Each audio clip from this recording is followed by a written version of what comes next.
All right, it's time for a Shannon Reads Those book with dun, dun, dun, dun, Murder on the Orient Express by Agatha Christie. Yay! So, it's been a while since I've done a Those Books book review. And let's talk Murder on the Orient Express. This is the 31st film. It is a film. It's the 31st book that I read for Those Books exploration. It is the 10th in the Poirot series. I hope you don't have to read them in order. I certainly didn't. It was written in 1934, and it is on the Book Riot 0 to well-read list. That was what puts it on the Those Books list. I also wanted to read it because there is a book-to-film adaptation coming out for this year, and hopefully there's a trailer out for that. The last time I looked, there was only one, and it looked like it's not by this. I always try and do it by the actual film studio, and it certainly didn't look like that's who uploaded it, so I didn't put it up. Anyway, so back to the book. The reason I chose it is definitely because it is a book-to-film adaptation, and it was on my long list of book-to-film adaptations to check out, and it went on sale, so it's like all of that happened, so I'm like, I'm choosing you. I've only ever read one other Agatha Christie, which was And Then There Were None, and I thought that was excellent. So I thought I would dive into Poirot. I don't read a lot of mysteries generally, so this one was a little like, I don't know, yeah, because it's a bit dry. And Then There Were None was kind of dry too, but this one is, I felt like stylistically it was really a bit strange because there's like a couple of, it starts off pretty sort of general, like slice of life, kind of casual even, and then it gets into very, very specifics, very, very, even the chapter titles and how it's organized gets very much like a logic problem, like, interview with this person, and it's not an epistolary. How do you say that? Epistolary? Like, it's not like a collection of notes or that kind of thing, but it is very structured. And it follows the story. I didn't even go there. The story follows Hercule Poirot, who is an investigator, retired at this point, but this is book 10 of 30? So I don't know, does that make him like what would it be if he's not a private investigator? Would it be an occasional investigator or a personal investigator? I don't know, maybe he gets reinstated or something. Anyway, off track, back on track. So he is taking a train from A to B in Europe, and there is a murder on the train, and hey, he's there. Why don't we get him to solve it? That's the basic plot. That's the basic plot.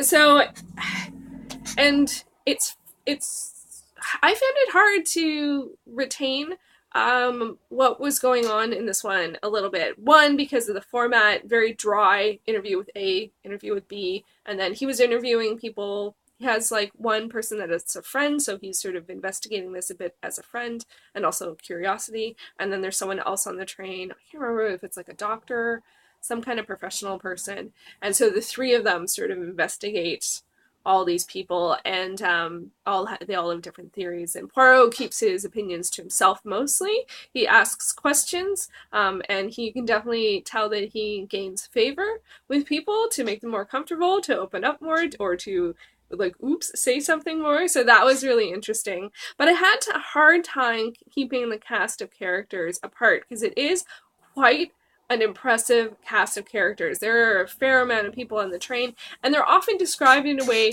in which I wouldn't describe people. They're just, which is very superficial, what they look like, their nationality, their age, they're by demographics, which I feel like, in some ways that should really give you a good visual sense of who is everyone. But for me, I know that from reading this and thinking about it, I realize I distinguish people more by personality, more by what they're like, what their energy would be, what they're going to say in a conversation, if it's to lighten the mood, if it's someone who's serious, and how they also get along with each other, who's friendly with each other, who's avoiding each other, how people interact with each other and with different people says a lot about their personality. So when it's just a demographics, I'm just that's not giving. I feel like that should give you something. If you were creating a character, is that not where you would start? And I guess for me, I wouldn't, but I'm not a writer. so that was one thing that I found really strange, because should be helpful, but I didn't find it helpful. And then it also, especially with the guys that were with Poirot, they really slanted their opinion on someone based on their nationality, their age, their experience, that kind of stuff. And I'm like, hey, don't you go doing that. Don't you go biasing people. But on the other hand, like for me, like with mysteries, what happens all the time is the last person they spoke to is who I thought did it. Is always the case. It's the most recent person is who I thought did it. But again, it's not a genre I read very often, so I am very a very newbie mystery reader. So of course, any bait that's out there, I'm gonna chase it. I'm just gonna chase that bait. Anyway, so overall, I don't know how much I enjoyed it. Like, I found it engaging to think about it and think about it as a genre, think about it like a logic problem, but I felt like it was a little bit like trying to figure it out felt like too much, not too much work. I felt like I didn't have enough to work with, and so I don't know if I would say that I enjoyed it. To be honest, I didn't dislike it. I don't think it's badly written. Just the process of reading it wasn't that like, oh yeah, that's the book I'm gonna pick up. I was curious, so I kept going. And it definitely really wasn't what I expected. I didn't think that it would be as clinical and parsed out. And I have listened on audiobook another Poirot since then, and it wasn't that format at all. It was a completely different format. So I don't know if this is a typical format for Poirot or for mysteries or for any books, because I haven't encountered it happening that often. But definitely the format informed a lot of my experience, and that's one of the things that's a little weird, because especially because I had it on Kindle and I would look at sort of the chapter titles and or to see how many sections there were and how I could work in the reading. So I sort of had an idea of, not a spoilery idea of where it was going, but just sort of structurally how it worked. So anyway, it's so weird. What was the most interesting thing? Engaging with the structure. I don't know. Anyway, so, and I did figure it out. Like a page before, but I did figure it out. And then I realized, you know what? I think I've seen the film, and I looked to my really old list on my old film blog, and I had that I had read or had seen the 70s film, and I'm like, but then I rewatched the film, and I don't remember seeing it. I don't remember seeing it at all, but I did enjoy seeing it, and I enjoyed that there were so many people in it that I recognized. The guy, I'm like, the guy from, I hate when I do that, the guy from Logan's Run, I can't remember his name, Vincent Cassel's dad is in it, and I recognized him, like, I'm like, holy smokes, and then I looked it up, I pressed pause and I ran over, I'm like, yeah. Yeah, Vincent Castle's dad is in it, and he looks so much like him.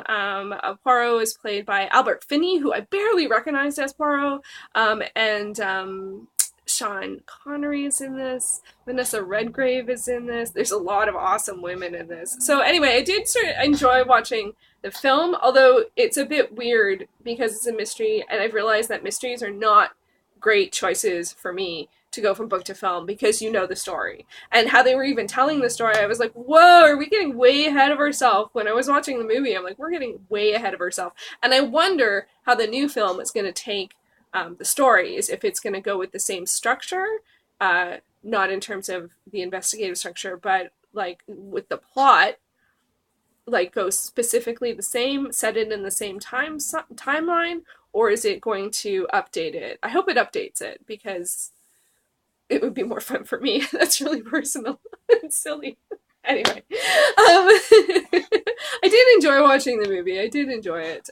But again, it's pretty dry. But I didn't love Albert Finney as Poirot. I found him hard to understand, and it is very much like you hear a bunch of stuff and then he sort of tells you what really happened kind of structure.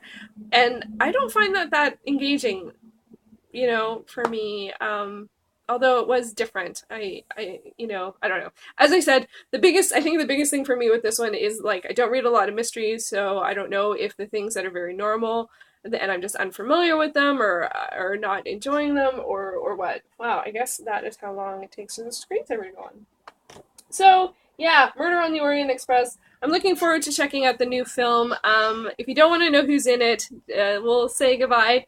And I will talk to you next time. What's the next one I have for those books? Anne of Green Gables is the next those book that I read. But if you want to know the casting for the Murder on the Orient Express, the new version, I only know who's playing Poirot, and that's Kenneth Branagh. I love Kenneth Branagh. I will always love Kenneth Branagh. I think the first thing I saw him in was oh, Dead Calm? Was it Dead Again? What was the Dead one? I can't remember that one. Was it Dead Again? I think it was. And the Henry V that he's in, just, you know, man, I really like him. And of course, I love him in Harry Potter. I think, like, when I think of the lines that he says, just, randomly, in the voice he says, can everybody hear me? Can everybody see me? He's such a grand character. I love him. Anyway, so I'm really looking forward to it, even if it's just for Kenneth Branagh. Overall, the story itself was interesting, but not that engaging, but I'm a mystery noob, so that might be more me than the story. So we'll see how things go. I don't know how many more Agatha Christie's I'm going to read. I might try Miss Marple and see if that sits a bit better with me than the Poirot. Although with Poirot, then I could also watch the David Suchet. It's all about the actors.